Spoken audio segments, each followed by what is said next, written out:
Welcome to another episode of the FlameFlash.net podcast. I'm FlameFlash, and this is episode 69. Ooh. Or at least, to quote Red Flare, that's what happened. But we'll get started with the Raptr report right off the bat. I'm at a different angle, so I can't see if she's shaking her head in shame. Oh, just a grin. Okay. New Super Mario Bros. 2. Played a little bit more of this one. Still doing my usual, like I did with Super Mario Land, and trying to get all the coins of each level first as I go.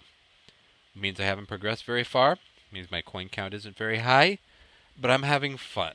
It's your classic side-scroller Mario. It's more satisfying than the Super Mario Land 3D, actually, in my opinion. Next up, Awesomenauts. I actually played this one this time. Sometimes it shows up on the Raptr report anyway, because of the kids. But tried out the two new characters, finally, that were released a little while ago in a free update.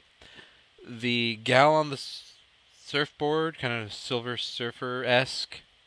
No, not for me. Not at all for me. Very short range, forward blast. She kind of looks like Ken or Ryu doing a Hadouken. And then she has a fire trail that she can do, or a long-distance bomb. Kind of difficult to gauge when it's going to go off, too. Is it going to go off right in front of you, or is it going to go off over here? Difficult to control, therefore. The other guy, who is the immovable turret, a bit more useful. He's kind of like a Clank that sits and shoots. But unlike Clank, he doesn't have a health regen ability. Clank has that big chomp, if you're familiar with Awesomenauts. And he doesn't have anything like that. He needs something like that. Because otherwise, everybody's going to gang up on him, and boom, you're dead. It's kind of pointless going into turret mode when everybody just starts hacking at you and you can't shoot at everybody effectively at the same time. So I'll probably go back to the guy, the healing guy with the orbs around him, or the monkey. Kind of depends. You don't know Jack. That's right. You don't know Jack. The Facebook game's out there, but I still prefer the disc-based 10 questions, so you get round 1, 2, and 3. It's superior, in my opinion, to the Facebook game, by leaps and bounds. Find this game, buy it, buy the question packs. That will hopefully send Jelly Games the right signal that, hey guys, there are people out here that like this game, that want more of this game.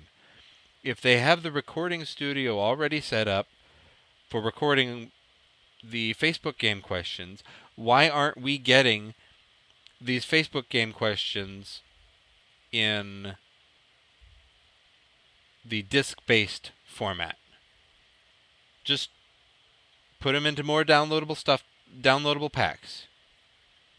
How much money does it honestly cost you to make them available in that format? I'd like to know. Honest question. Magic the Gathering. Went to my first Friday Night Magic tournament, and it went pretty well. I believe I went 1-3. So that means I got my butt handed to me three of the 4 rounds. It was a best 2 out of 3. 2 were a completely clean sweep. No, only 1 was a clean sweep. The other 2 games was 2-1. So, really could have gone either way, but not really, because most of the time I was getting hosed with either too many creatures or too much mana. One or the other. Entertaining, nevertheless, and I walked away with a pity pack. Booster pack. So, all in all, you're buying a booster pack and paying a $3 entry fee. Not too shabby. $7 total. Dungeon Defender shows up on the Raptr report because Steam tracking can't easily be turned off. That is a beef I have with Raptr, but nevertheless, it's there. I did cheer the son on as he went online and did some games over the weekend and at other points in the week. So it's not like I wasn't there watching lightly. So I will mention Dungeon Defenders here. But I'm going to move on to World of Warcraft.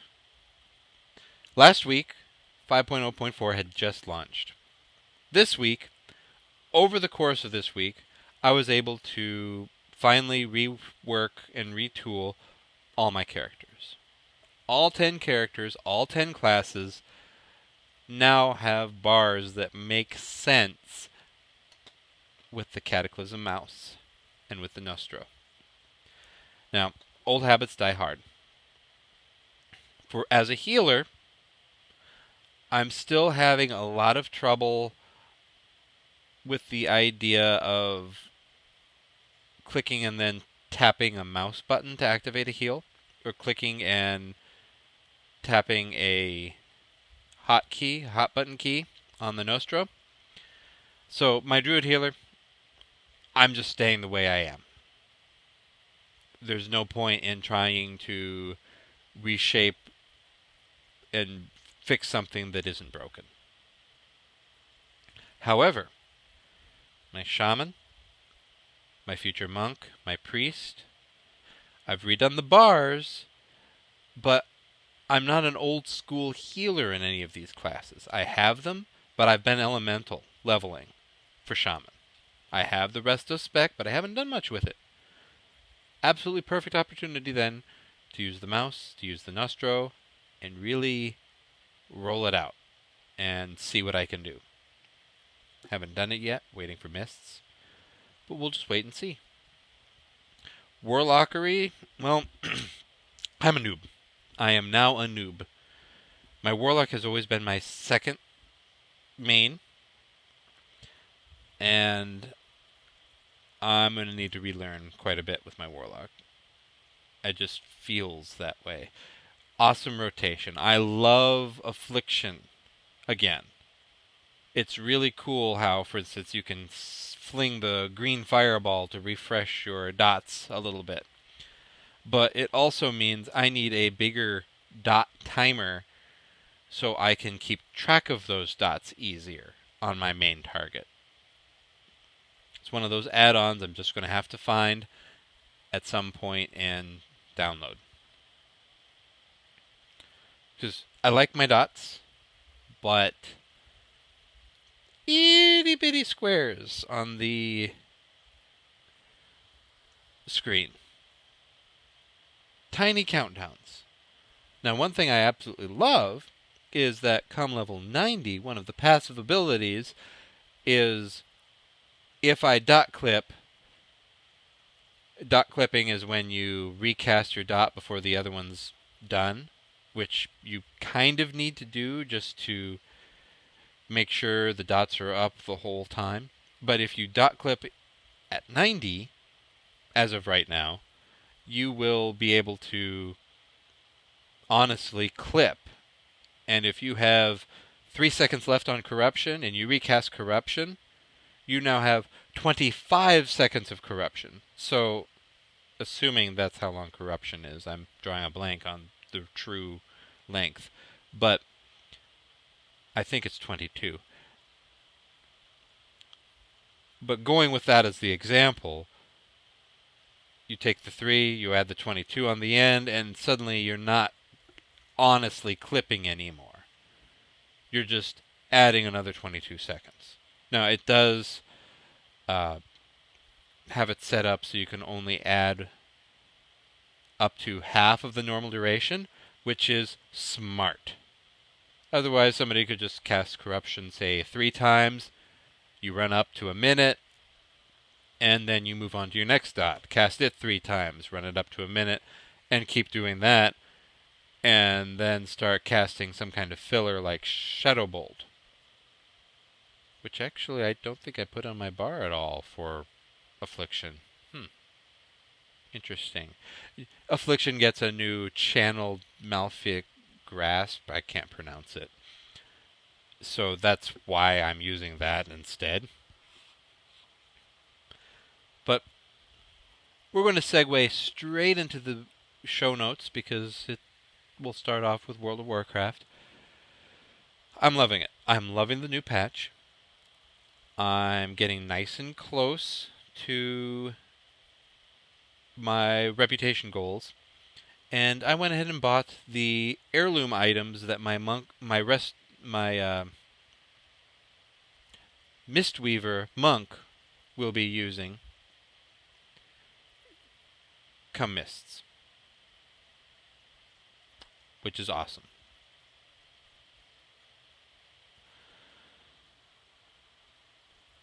So,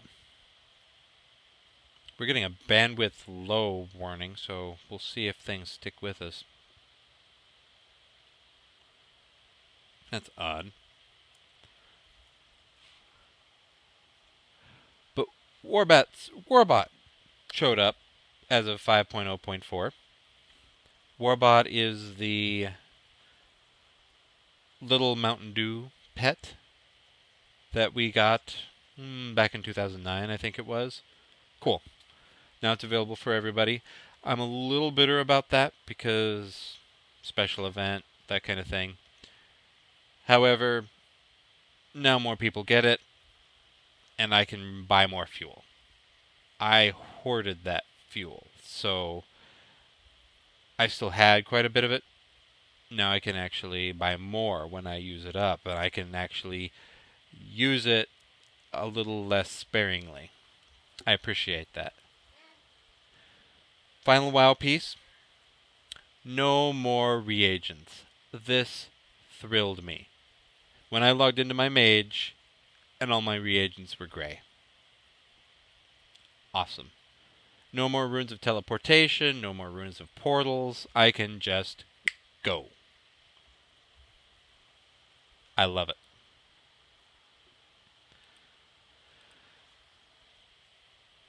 Posted a piece over on